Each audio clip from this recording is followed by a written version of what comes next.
Do you want to learn something? So open your Google search engine and type here Blind Activity Work channel. And don't forget to subscribe this channel. चलिए चीनी भाषा सीखते हैं। Welcome back दोस्तों, मेरा नाम है राजेंद्र ठाकुर। आप देख रहे हैं ब्लाइंड एक्टिविटी वर्क चैनल। आज के इस वीडियो में हम चीनी भाषा से संबंधित कुछ शब्दों पर बात करेंगे। चलिए इस लेक्चर को शुरू करते हैं। आज के इस छठे लेक्चर का हमारे पास जो पहला शब्द है वो है गुई, जिसकी स्पेलिंग है GUI, गुई। चलिए इसका ध्वनिवादन सुनते हैं। गुई, गुई, गुई।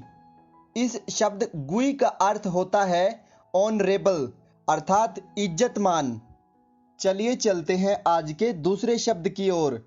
आज का हमारा दूसरा शब्द है शिंग।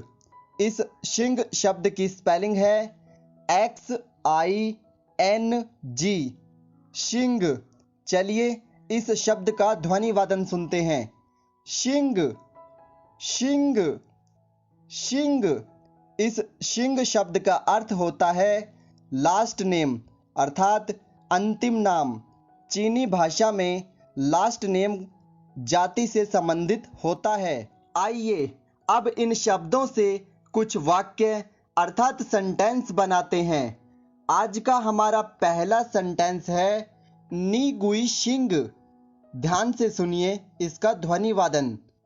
नी गुई शिंग, नी गुई शिंग। इसका अर्थ होता है what is your last name. मैंने आपको पहले ही बताया था कि चीनी भाषा में लास्ट नेम जात अर्थात कास्ट को कहते हैं। अब आप इस वाक्य का हिंदी अनुवाद ध्यान से सुनिए। यहाँ पर नी का अर्थ है आप, गुई का अर्थ है इज्जतमान, शिंग का अर्थ है जात। अथवा हिंदी में यह वाक्य कुछ इस प्रकार से बोला जाएगा कि आपकी इज्जतमान अर्थात कीमती जात क्या है। आइए अब उत्तर देने के लिए दूसरा वाक्य अर्थात सेंटेंस का निर्माण करते हैं। उत्तर में कुछ हम इस प्रकार से बोलेंगे वाशिंग ठाकुर। यहाँ पर वा का अर्थ है मेरी, शिंग का अर्थ है जात, ठाकुर का अर्थ है जात।